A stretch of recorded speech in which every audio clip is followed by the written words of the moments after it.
Big Rig Kids, y'all. Are you ready? Let's go. Here come the Big Rig Kids. Roll with the Big Rig Kids. Let's Sapphire the truck, take you to such amazing places with the Big Rig Kids. Those helpful Big Rig Kids. See how they give and grow and get to know amazing things. Learn with the Big Rig Kids, and you'll see how it is to have adventure days and hang and play with all your friends. Because the Big Rig Kids know what it is to live a most exciting and inviting life is positive. Welcome to another episode of Conversations with Grandma Polly. And boy, do we have an exciting show for you tonight, as we have two, not one, but two very special guests tonight, teaching us and showing us how to handle our business while we're here in this realm. But before we get into all of that, I want to bring on the grandma that everybody knows and loves. You all know her. Come on, give her a round of applause, everybody. Grandma Polly. Hello, hey everybody, happy Thursday. It's Grandma Polly here, and today we have an interesting conversation for you. It's a conversation that many people are, they're kind of afraid to have with their families. They have this fear of letting their wishes be known. And today we have two guests. Ms. Keshia Leach, and I can't remember your last name right now, Keshia, but we're going to bring Keshia on, and she's going to introduce herself, and then we're going to move on to the second guest, and she'll introduce herself, and then we'll come back into the conversation. Ms. Keshia. Hello, my name. You had to wait for the applause. My name is Keshia Lancaster. I am the owner and manager of Harrisburg Funeral Cremation. I'm a licensed funeral director, and we're a small family-owned funeral home outside of Charlotte, North Carolina. So I'm glad to be here. Welcome. Glad to have you. Thank you. All right, and our next guest is Ms. Dominique Brown. Let's give Dominique a round of applause as she come in and introduce herself. Hi everybody, I'm Dominique Brown. Hi everybody, I'm Dominique Brown. I'm the owner of the Dream Law Firm PLLC, located in Bradenton, Florida. I am a licensed attorney. I hold active licenses in North Carolina, Florida, and Washington, D.C. And I'm a private attorney, so I handle any type of matters that come through our office that are legal in nature that I have expertise in. My concentration area is personal injury, so we deal with a lot of car accidents, wrongful deaths, slip and falls, or basically any type of injury that's due to someone else's negligence and not yours. Thanks for having me this evening. Both of these young ladies a beautiful hand of applause. And we're not going to delay it. We're going to jump right into it. And my first question is to you, Keshia, because I hear a lot of people talking about prepaying funerals and pre-planning funerals. Can you tell me the difference? Can you tell us the difference between those two things? So pre-planning is where you sit down and you tell your family members or a funeral home director what you want to happen whenever you pass away. So pre-planning means you've planned everything out, you've written it down, you've chosen what kind of ceremony, if you want a ceremony. That's pre-planning. Prepaying, which is also called a pre-need, is where you actually pay in advance for your funeral services. There's advantages to both, but that's the difference between the two. Okay, and when you say there's the possibility of prepaying your funeral, is that something that they pay all at once, or is it like a payment plan? They pay monthly on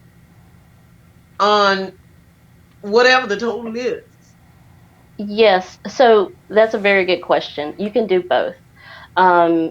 by law, the state of North Carolina, a funeral home cannot hold the money that is paid for funeral expenses. It has to go either into a trust or into a insurance policy.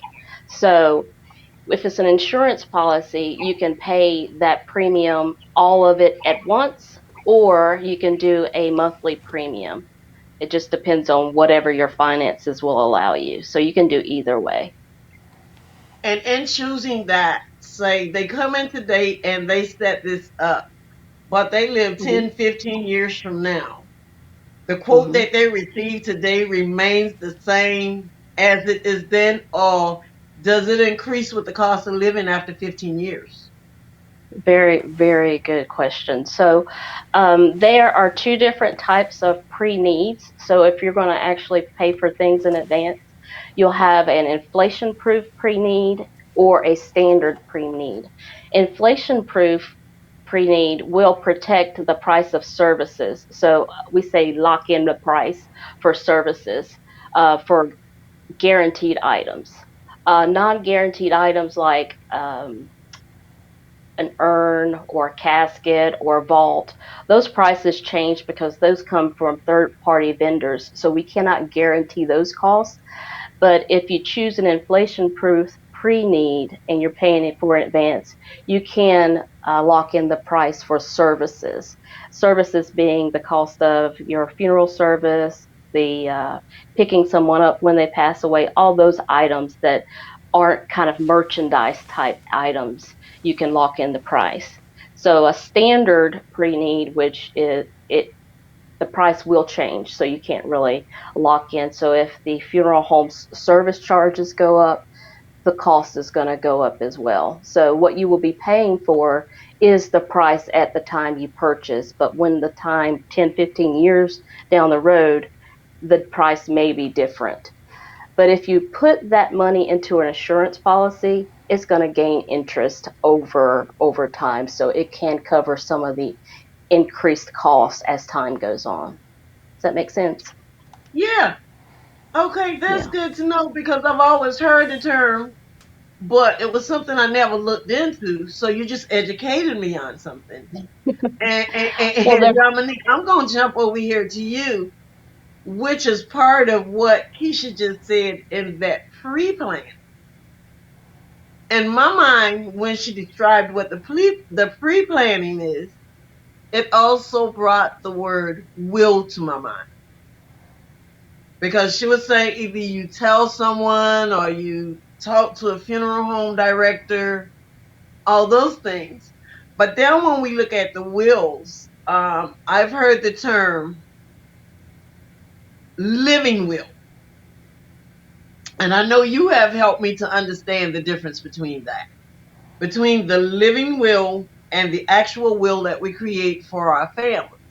Can you elaborate on that a little bit, to put some understanding out there, Yes, the difference? absolutely. And I do want to preface this with my answer is not legal advice to anybody who's watching, does not create any type of attorney client relationship. And my answer is based on the jurisdiction that I'm in. So be sure to ask the question of an attorney who's licensed in your jurisdiction that has experience in this area of law. So, to answer your question, here in Florida, when we hear the term living will, we don't really use that. We talk about health care directives. And so, what that is while a person is alive, they can appoint someone to be their health care surrogate or their health care power of attorney so that that person gets sick and they can't make a decision for themselves, or they're in a vegetative state, or maybe they need to be unplugged from a machine that's keeping them alive. They have this paperwork that's in place, their healthcare directives directing that person to act on their behalf. In some jurisdictions, that is called a living will. In some jurisdictions, it's called something else, but you have to be sure that you ask those questions when you go to find out what it is that you need for a living will. But then a normal will, again, every jurisdiction is different. I know that in North Carolina, there are three different types of wills that are recognized. You can have an oral will, a written will, or a will that is notarized and has a self-proving affidavit on it. In the state of Florida, you cannot have an oral will or written will. It has to have a self-proving affidavit.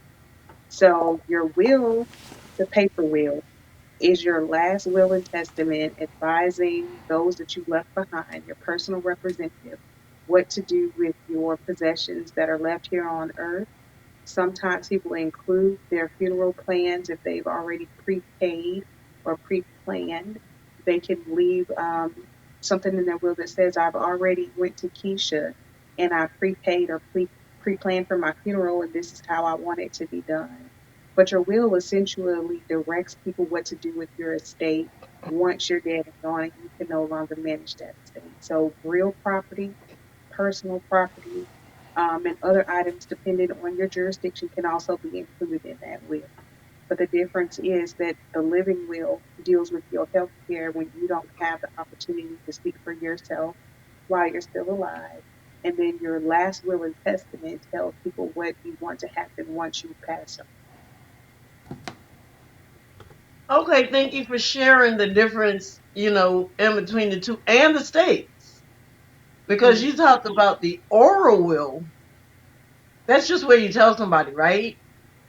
Well, you have to be on your deathbed. You can't just tell me today that you want me to get something. But in North Carolina, if you are on your deathbed and you told someone, and there is someone else that heard what was said, the two witnesses, then that oral will be honored by the state. But you have to die. You can't live a week later and then say, well, they told me a week ago this is what they want to happen. It has to be in those last months. Okay, that's good to know. And then you spoke about the written one. Now, the written one and then the last will and testimony. Can I write my wishes up and go to a bank or what do we call it? These notaries? Can I Mhm. just write a letter up myself and have it notarized and it be recognized by the law? So again, it depends on the jurisdiction. So it's jurisdiction Hmm. specific. Every state, every jurisdiction has statutes that you have to follow to make sure that the will is going to be honored. So, for instance, in Florida, if you were to write out your will and said, "This is what I want," as long as you have two witnesses and a notary that signs on the last page of the will and it's dated, it has everything in it that it's supposed to have, then the state of Florida will honor that will. So when we say written, it can be typed out on a computer and printed. It could be in your own handwriting as long as it has that page on the back, which is the self-proven affidavit. In the state of North Carolina, I know that you can write out your will and you don't need a witness to witness your will. It can be in your own handwriting. But it just depends on the jurisdiction that you're in. So, for instance, if you live in Georgia, you need to find out what Georgia requires for your will to be valid in that state. That's fine and that's great to know. And Keisha, in your line of work, I know you've seen a lot because I've seen a lot just in communities and even in my own family. I died without a will. Now you got this person from the family coming in, and you got that person from the family coming in. And your head is twirling because who's in charge? How Right. important is it to have that will when they come to you? Well, what is more important for me than having the will? Because I don't look at the will. I look at whatever their last wishes are, and in fact, I know you can go through, you can do a will, you can write all these things out and be all notarized or whatever. But I've had someone simply just write down. She told me she was going to do this. She said she's going to write it down on a scrap piece of paper, and she's going to put it between her napkin holder and her salt and pepper shaker. And on that piece of paper, she wrote out her entire what she wanted to do for her service, what casket she wanted. There was no ambiguity whatsoever what she wanted. And whenever she passed, I reminded her family what she said she was going to do. And sure enough, she'd left it right there. And there was no There was no confusion. There was no he said, she said. It was exactly what she wanted, and the family. It took the pressure off of them because they didn't have to try to figure out what she wanted. It was all written out there.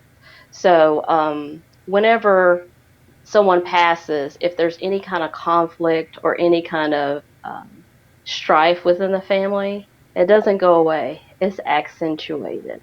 So that comes into play when making decisions.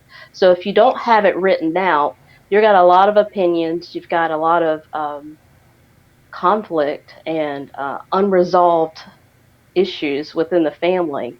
And you come into the funeral home, you sit across from me, and sometimes I end up feeling like I play Dr. Phil, the funeral director, because I have to not manipulate, but just kind of maneuver my way through all the dynamics in the family and trying to figure out really what this person wanted versus what some distant aunt is telling everybody what they should do.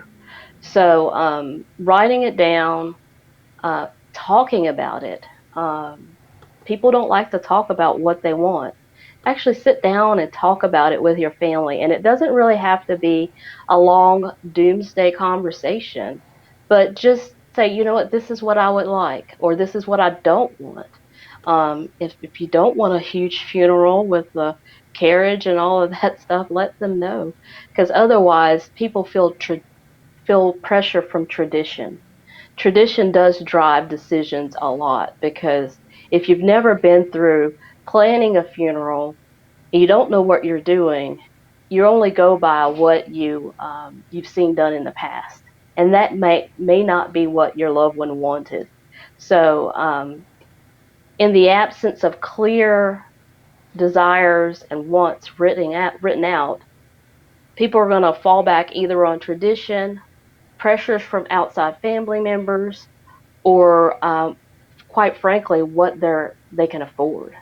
So writing it down takes the burden off your family members for trying to decipher what you might want, and you'll actually get what you actually do want to happen when your time comes. That makes sense? And when you were talking, I thought about something you and I talked about the other day. Not only that these things that we've mentioned so far is important, but there were some other things that you told me that is very important to have. As far as when you're ready to get that death certificate. Do you remember that conversation? The information that they Yes, needed. ma'am. Yes, yes. So can you So elaborate on that some?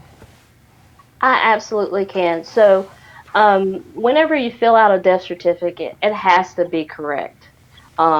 Making an amendment to a death certificate in the state of North Carolina is pretty difficult because it has to be done in the Capitol in Raleigh, and it takes a month long process, which actually slows down any other closing out of accounts or actually dealing with insurance companies because you have to have a correct death certificate to move on with other finances.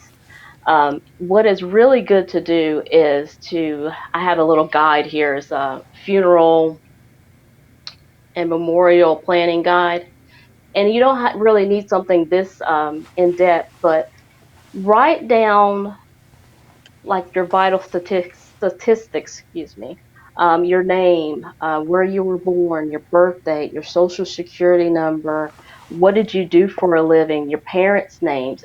Your parents' names is one of the things that your children sometimes struggle with. They may have known them as Mimi and Pawpaw or Pop Pop.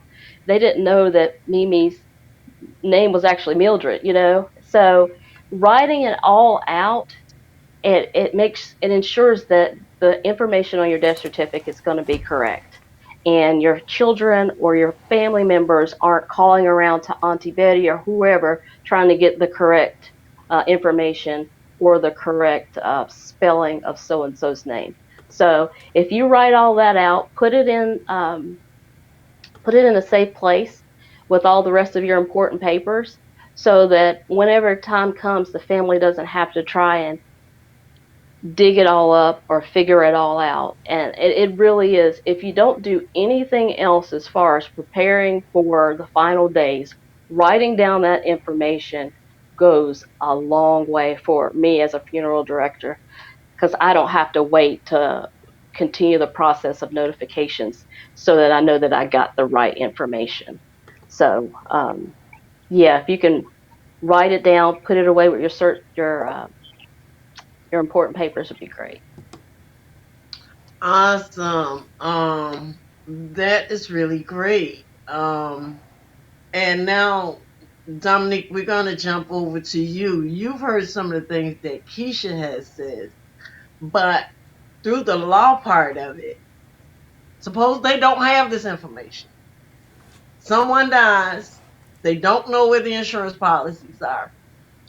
They don't know where to find the wills. They don't know where to find none of this stuff. And now they have to go to an attorney to try to figure this stuff out because you got sister over here fighting brother, and they don't have a clue as to what's where and all of that other stuff. So could you elaborate on, just a little bit on some of that, some of the things that can happen along that way? Absolutely. So, that's where family members come into play and they need to speak to each other. Like Keisha said, just talk about what you want to happen. In my experience, I've encountered those situations where someone has passed away and a family member knew there was a will, but they couldn't find the will. Or they thought there was a will and then there turned out not to be a will. And so things are just up in the air. So the families do need to speak to each other prior to the passing of the family member. If they have a rift in the family, they're not communicating. My advice is to try to mend that relationship and just make sure that somebody in the family knows where to find these important documents. In the event that there is a will and it's not able to be found, but somebody knows their will, there is a will. Every jurisdiction is different. So again, you need to contact someone in your jurisdiction to get the proper guidance. But some jurisdictions require that you deposit a will so that there's a will registry. So let's say that you create a will because you want to make sure that your affairs are in order once you pass away. You take it down to your local court or clerk or register, whoever it is in your jurisdiction, and you say, "This is my last will and testament. I want to make sure that it's on file so when I pass away, nobody has to go looking for it." In Florida, we don't have that. So I know there is a program where you can contact the bar or local bar associations and say, "Hey, my parent has passed away. I think they may have had a will. Can you send out a mass email to all the attorneys in this area and have them check their will to see if they have one for my parent or my loved one?" Sometimes that is very helpful because an attorney will look through their files and say, "Hey, I found a will for this person. I did this way back in 1985 and I still have a hard copy." So where that family member can go down and get that will. But there are times when the will cannot be found, and depending on the jurisdiction, again, if you know that there is a will, it can't be found. There are ways that you can prove that there was a will or the person's intent based on writings that may be found with their important papers, conversations that may have been had within family members and friends, or if there are diaries or journals that are kept over the course of years. Those things may be allowed to be presented to the court to prove that person's intent for their estate. So it just depends on the jurisdiction. I have another question now because you said back in 85. That was a very good year. Yes, it was. But do a will ever expire? Okay, that's a very good question. So no, your will never expires. Your will expires when certain things happen. And depending on the jurisdiction, again, there Hmm. in the statute tells you what makes a will invalid. So certain things like ripping a will up, burning a will, tearing it, You can't just tear one page, but I mean, you have to read the statute in your jurisdiction to make sure if you're going to destroy a will or you don't want it to be valid, then you do the things that the statute says is recognized and getting rid of that will. But if you decide that this is your last will and testament, you created it back in 1985, because that was a very good year, then nothing changes and you never update it, then that is still your last will and testament. There are some legal issues that can arise with not updating your will. For instance, if you have children or you get married after that first will is created, depending on the jurisdiction, some jurisdictions have presumptions that you never intended to include these people in the will because you were married and you didn't update it and you just kept it. But then there may be a presumption that you did intend to include them in the will, you just didn't get around to update. So check with your particular jurisdiction, speak to a lawyer who handles wills, estates planning, and they can tell you the best course of action to take. But if you never update your will, it does not expire unless you do something to make it invalid. And that's a terminology, an invalid will. Okay, so you said that, and I'm sitting here. I hear you. I agree with you. But say I had my will done in 1985. Mhm. No, let's go 89 because Okay. 88 because that was the last child that I had. Okay. Nothing has changed. I have three daughters and I have a husband. The grandkids wasn't here yet, but my will was written to where it covers my children and my husband. Now one of my daughters, thank God you guys are still here, but say someone passed and I just never went back and did anything to that will. Mhm. How is that will still valid? Because one person's name on there is no longer here. And the legislature has thought about that. So again, every state has different policies, but generally speaking, if you have a will that names the people in the will and somebody is no longer there to take their portion, then if it's a per stirpes jurisdiction, then everybody that's within your immediate family tree will take if there's anything left over. But that is too deep of a conversation to get into because there's a whole lot that goes into that. As long as your will distributes everything that you have, any type of property, whether it's real property or personal property, depending on the jurisdiction, then you die with a valid will and everything will be distributed to the people who are named in your will. If for some reason there is property left over that's not able to be distributed, then that portion of your property will be distributed under the intestacy statutes of the jurisdiction that you're in. And I say intestacy, I know that's probably a word that you're not familiar with, but that means that you died without a will. So whatever's covered in the will be distributed according to the will, and then whatever's not covered under the will follow the intestacy statutes, and it will be distributed based on what the statute of that jurisdiction says. Does that make sense? I understand. So, in other words, it wouldn't automatically go, say, my husband and the two children who are left behind, say they Mhm. get their portion. Now, the other one who has gone on has children. It does not automatically go to them in what we, from my time back, has been used to hearing that word ears, like ears property. The whole family is Mhm. required to be involved in it. So it doesn't automatically go to those grandchildren of that person who has gone on. Well, it depends on what your will says. So if your will has a clause that makes sure that anything that's left over is divided among your children and your husband, there's nothing left over to give to the grandkids. So if your living children are still alive and one is already passed and your will says that everything goes to my and it will say my then living children, which sounds really old, Mhm. but that's who it will go to. So if you have two kids left and a husband, one child left and a husband, two children left and no husband and no other child, then it goes to whoever is still alive based on that clause. And there's nothing for anybody else to take. But that would require that you speak to an attorney who's experienced and knows how to advise you to make sure that there is nothing left in your estate that has to pass through intestacy. Wanted to, because when I was coming up, my grandparents and those, they didn't have wills. Mhm. It's like, I left all these kids. We left the property belongs to everybody. It's Ears property. And half of them have moved on and don't even live on it, but then some of them do.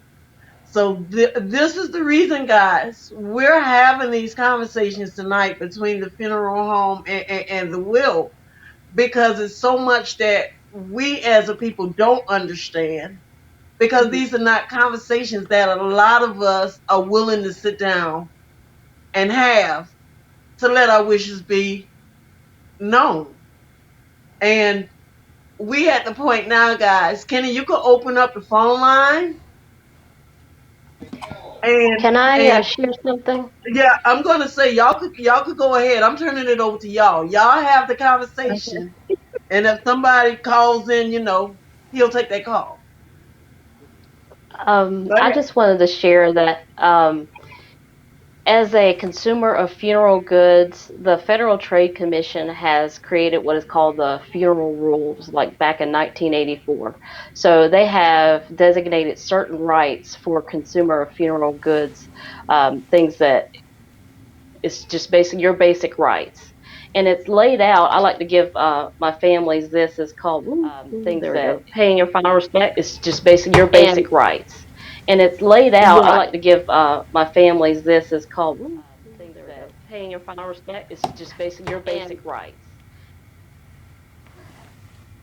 There was some feedback there. Sorry about that. You're good.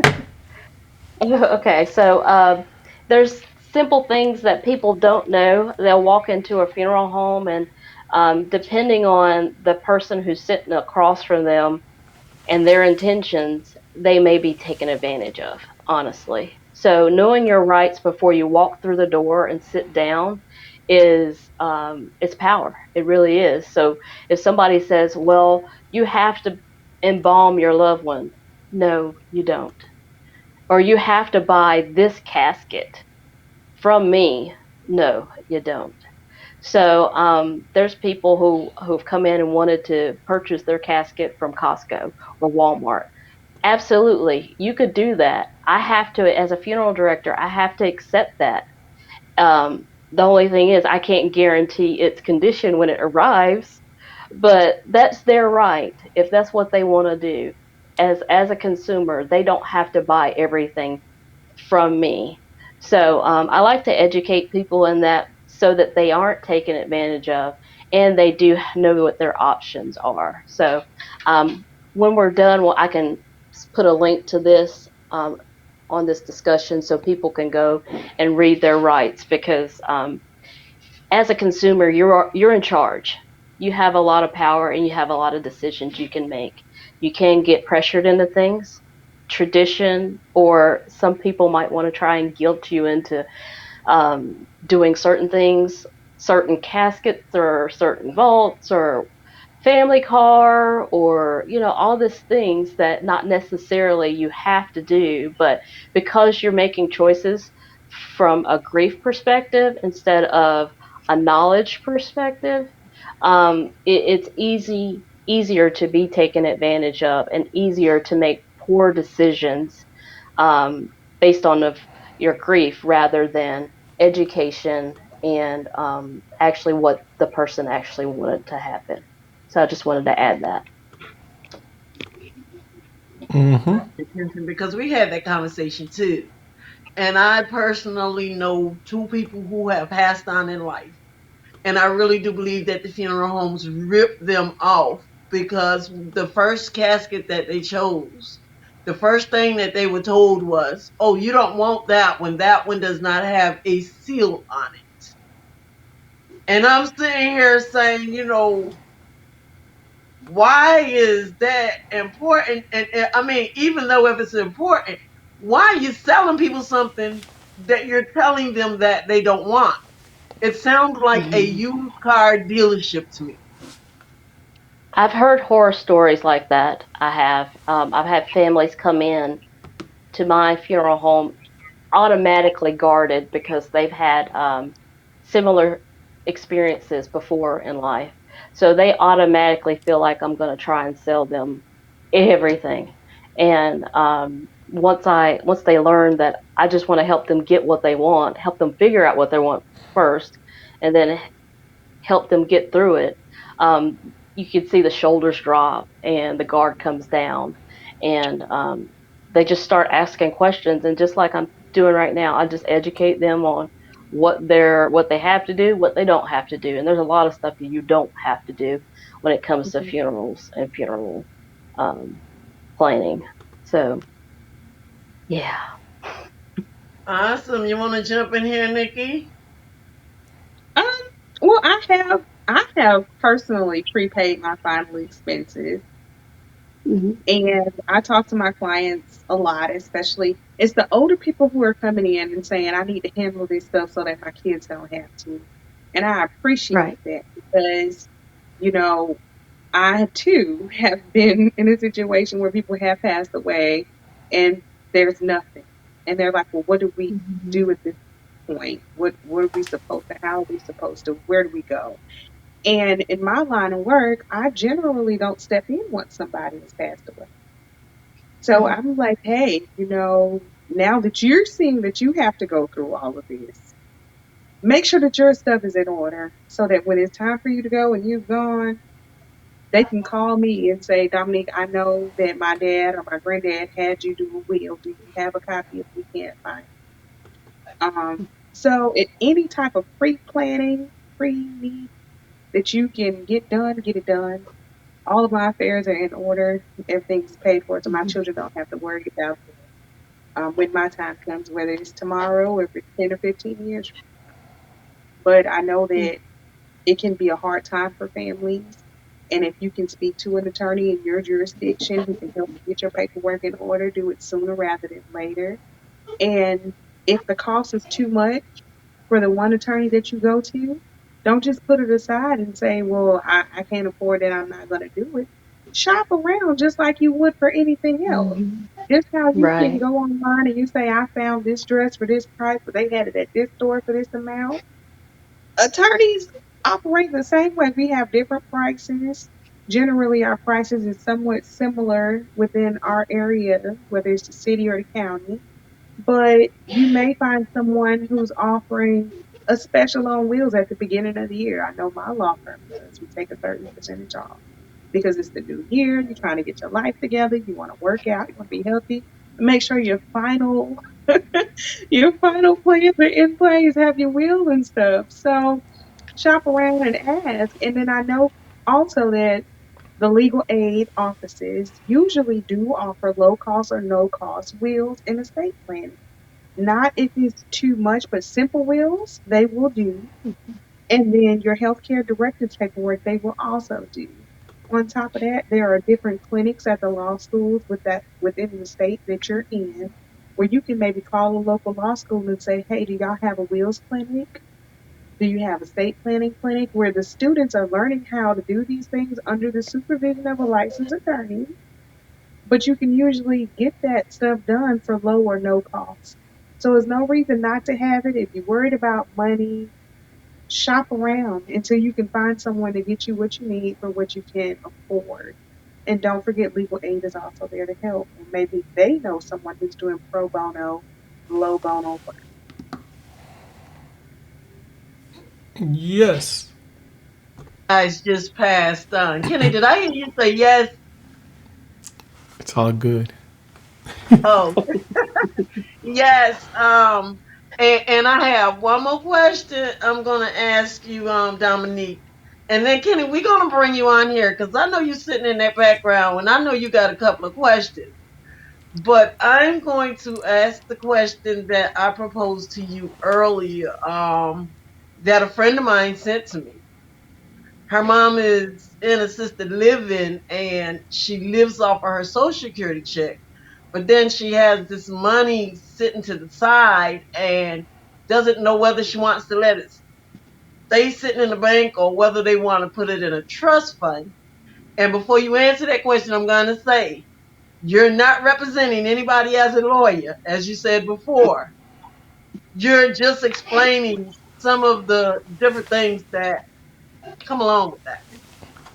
Okay, so great. Again, check within your jurisdiction because the rules are different in every jurisdiction. So, what may be the law here in Florida may not be the law in Georgia, South Carolina, North Carolina, New York, right? So, you want to make sure that you contact an elder law or estate planning attorney who can help educate you on Medicare planning and your estate planning affairs. Generally speaking, if a person has money in their bank account that it can pay for them living in a nursing home or assisted living facility, that money is supposed to be used for their care. If for some reason that money is being hidden or put into a trust or their name is taken off the account and somebody else's name is put on that account so that they can become indigent, which means that they can't afford to pay to live there, then potentially that person could be committing a felony. So you want to make sure that you consult with an attorney and you ask them, what can I do for my Medicare plan? If my mom or dad needs to go into an assisted living facility or a nursing home, they have this money. What can I do with it legally? Can I have it? Do I have to put it in a trust? Do I have to use it to pay for their care? What can I do? And that attorney will advise you and tell you what you can and cannot do with it. Again, every state is different. But generally speaking, if someone has money that can be used to pay for their housing, pay for their care, that is what that money is supposed to be used for. It's not my mom left me $15,000 in her bank account because she's in a nursing home and I'm about to get it now before she died, before the state get it, because you could potentially catch felony charge. And now you got to hire a criminal defense attorney. And I handle criminal cases too, but that's not what we're talking about today. So just make sure that you speak to an attorney about your needs, your parents' needs, your loved ones' needs when it comes to things of this nature. I know that you cannot just take the money out of the account and do what you want with it or put it in a trust for safekeeping so that people can have it once that person passes away because they're still alive and they still have to have their care paid. Okay, and Keisha, you heard that question and you commented on it earlier off um screen. Do you care to elaborate on that a little bit? I've just had families who were in similar situations, and they told me they went to an elder lawyer, and the elder lawyer was able to help them move assets around and do everything legally so that when the time came that there wasn't any financial repercussions or any um, I guess anything wrong would happen after that. So I really think finding someone who is well versed in elder law is pivotal for family members in that situation for sure. Hey, okay, Kenny, you come on up here with us now.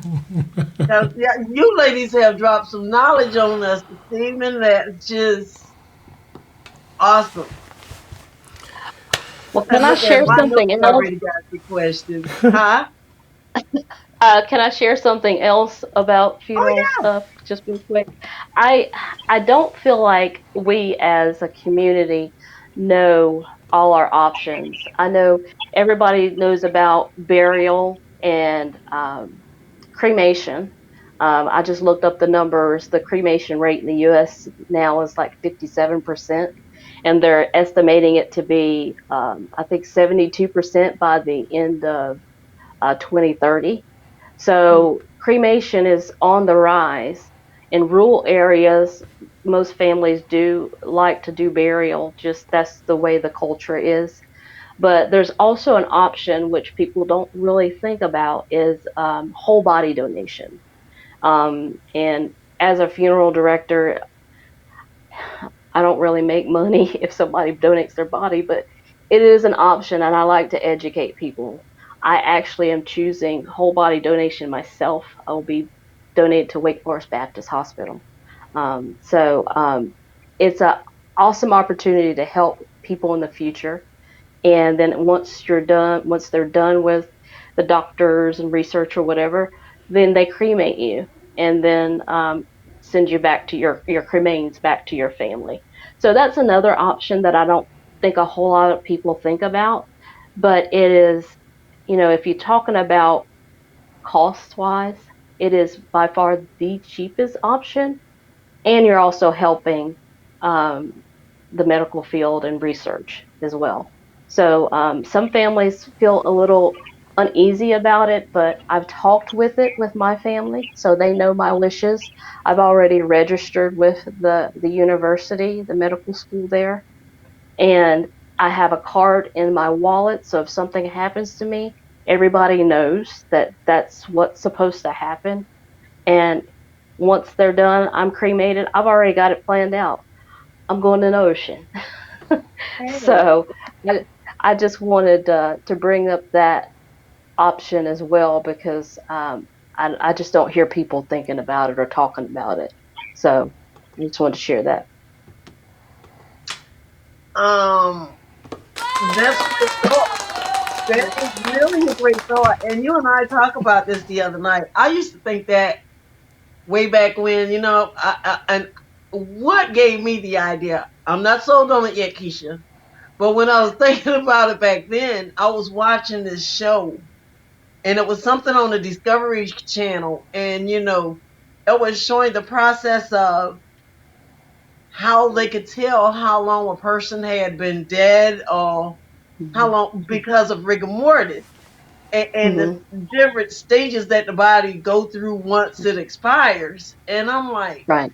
I've often wondered how did they come to know these different things, but it actually comes from people donating their bodies to science. Right. I was born premature, and I had open heart surgery at Wake Forest Baptist when I was 8 days old. So a doctor had to learn how to do the procedure that saved my life. So I want future doctors to be able to learn something to save someone else. So that's why it's a very personal choice, and that's why I've chosen to do that. Because I'm an organ donor. Hmm. Maybe a whole body donor. Who knows? We'll see.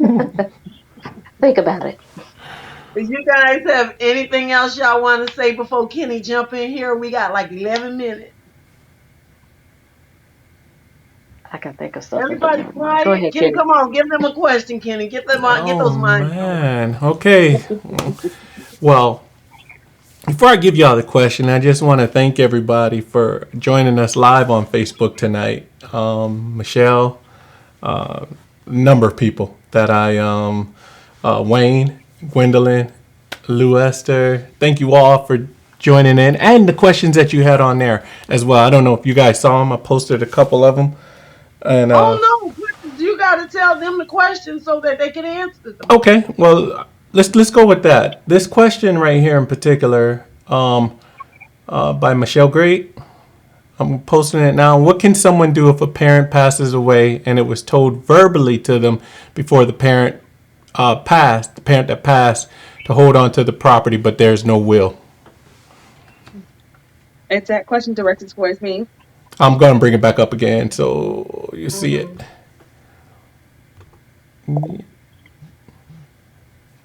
You see it?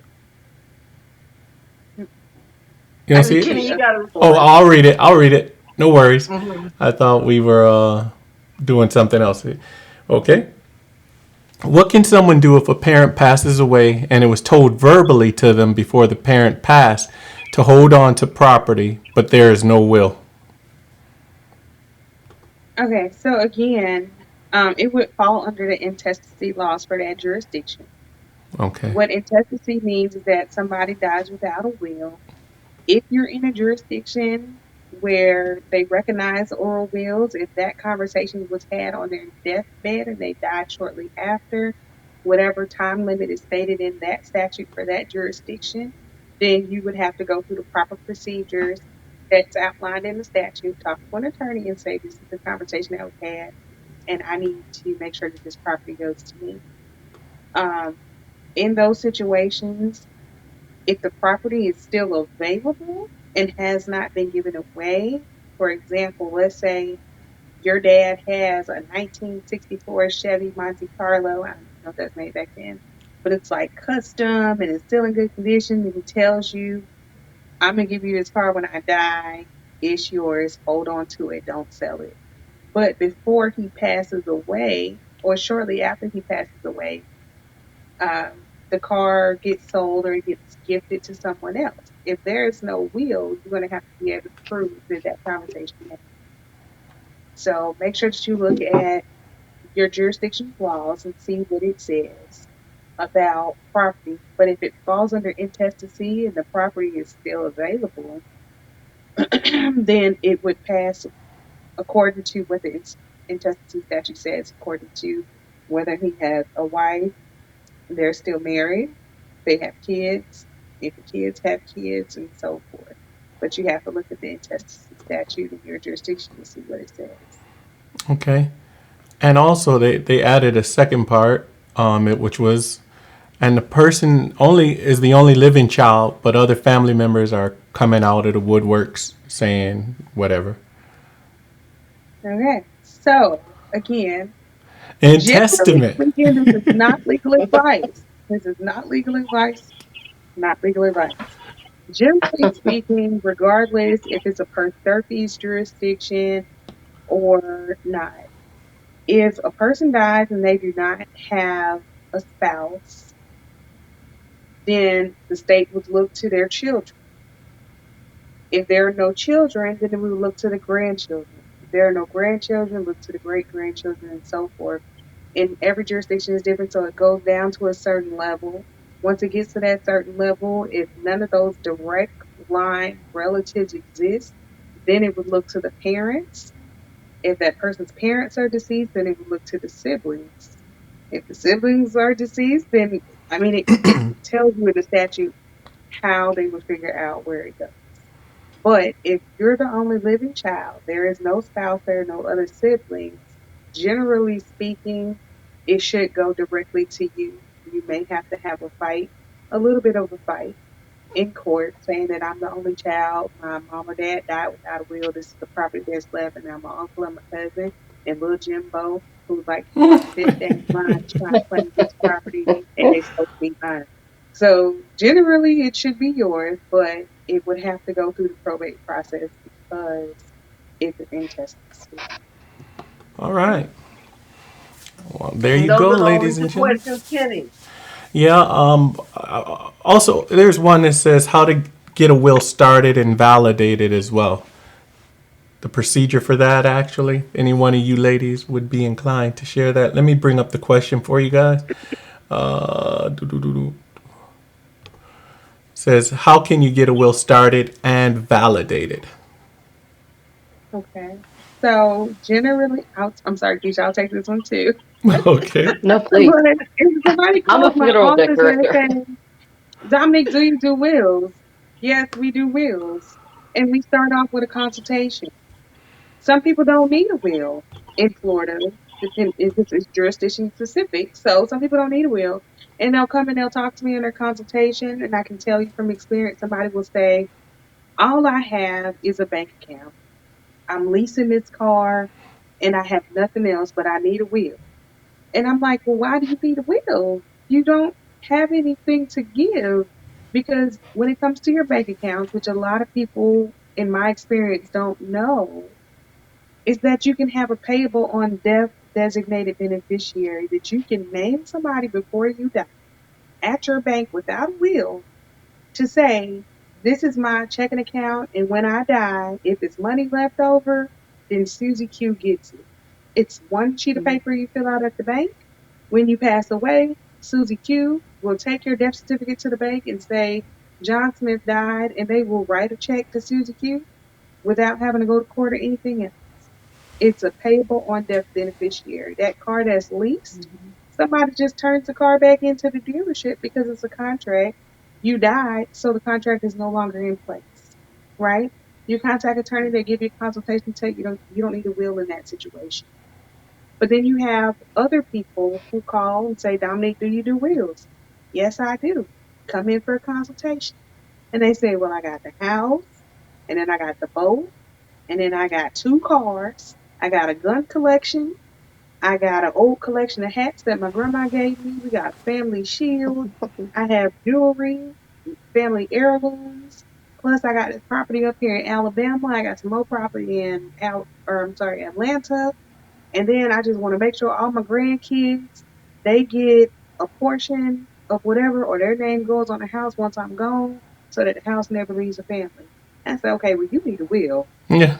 So what we're going to do is I want you to sit down at home and you write down everything that you have. So you own 6 or 7 plots of land, plus you have 3 houses, you got 2 cars, and everything else that I just named. You write down all that stuff that you have that you want to give away. And then beside each thing, you tell me who you want to have what. So the house in Atlanta, you want to give to Johnny and Susie. Give me their first and last name, their date of birth, and their current address. You're going to put all of that in your will. So that when you die, I know where to mail those letters to and say that, you know what, they died and we're going to have a reading of the will, which most people don't do nowadays. Some people still want a reading of their will to let everybody know at one time who gets what. Mm. But we put all of that in the will. So you would do a consultation with an attorney. Some attorneys give you a packet to fill out. I tell you just write down your assets, and then I have my own checklist. So I know that some things, like in Florida, we have a lot of boats. We have fishermen. You may have a prize fishing pole that you want to give to your grandkids, keep it in the family, tackle boxes and stuff like that. Write it all down. Tell me who you want to get what, and then I'll ask the questions for the things that you may not think need to go in a will that should. And then we'll make sure that everything is given out. Like I said earlier in this conversation, we will put a clause in there that says whatever is not distributed specifically above in this will be distributed to whoever you name, so that nothing has to pass through the intestacy statute, nothing has to go through court. Gotcha. That's how you get started. All right.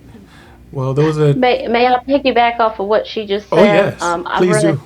I've run into an instance where families will come in and they want to pay for their funeral expenses using a life insurance policy, which is all well and good.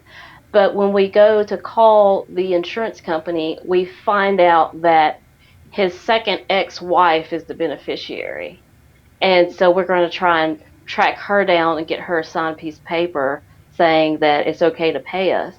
So I say all that to say, when major life events happen, divorces, people passing away, go back and check your beneficiaries on your policies, because people don't usually think about doing that. But when it's time to come and put a claim on it, then you run into issues. And I've had that happen over and over again. Wow.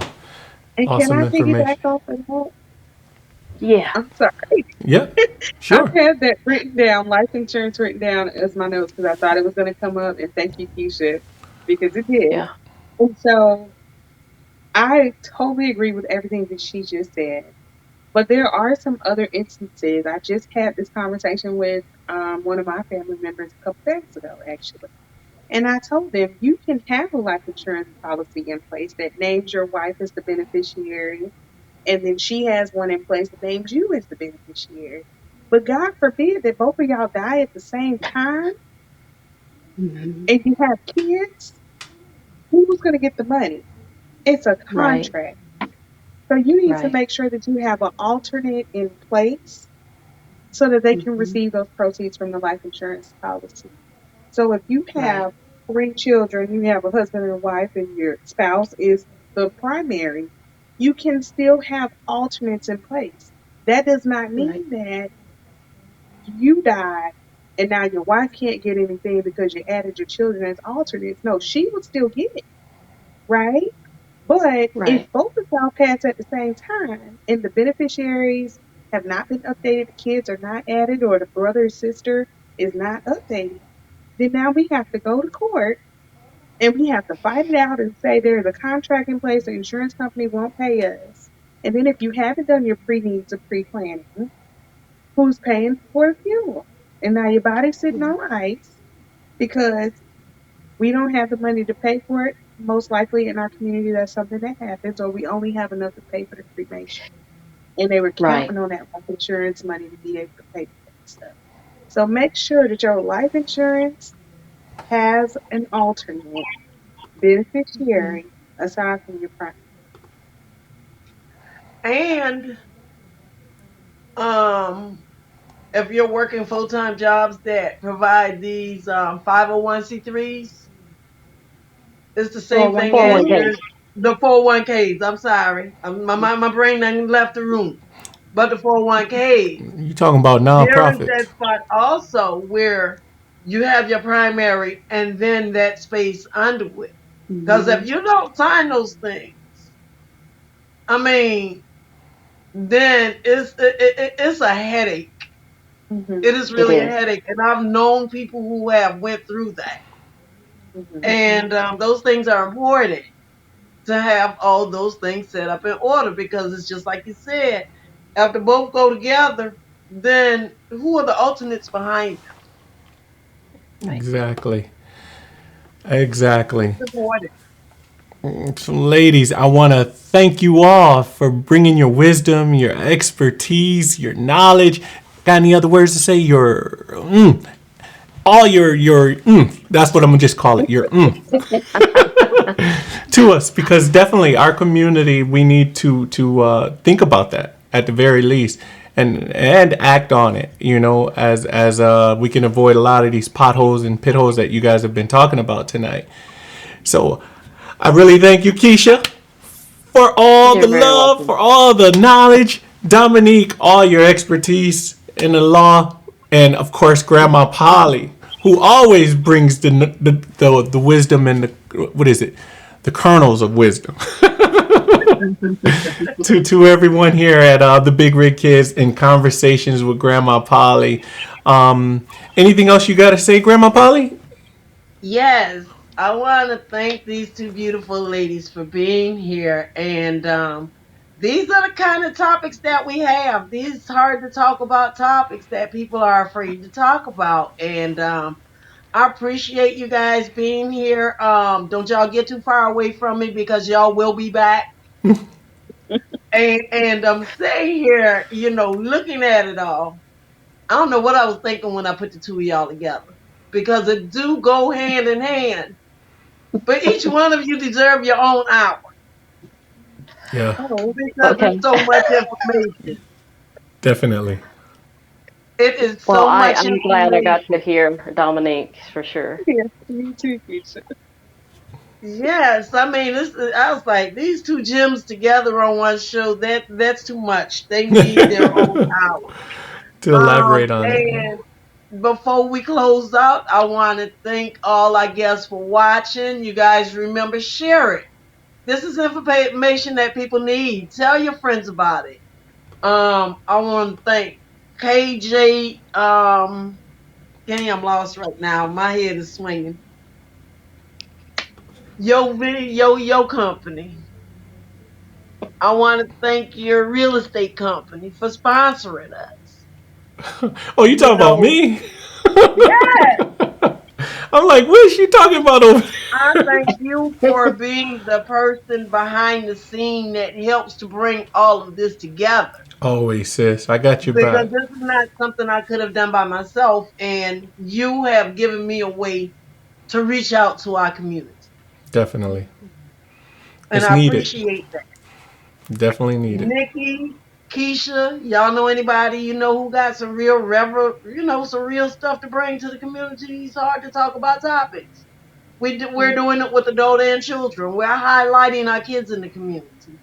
because the news media puts nothing out there but negativity. That's not who our children are. And I just want to thank everybody. You know what? And it's time to say good night. And Grandma Polly, appreciate y'all. And y'all coming back for y'all own hour. I'll be in contact. That's it. Thank you so much. Love you guys. Love you. Ladies, if you'll stay on. Before we go, ladies. If you'll stay on till after the credits, further discussion, all right? Yeah, in the green just room. for a few minutes. But do y'all have any final words? No? Well, just real quick, don't be afraid to talk about it. Let's normalize talking about end of life things. It's nothing to be afraid of. Just speak up. Awesome. And now I'll be quiet. Awesome.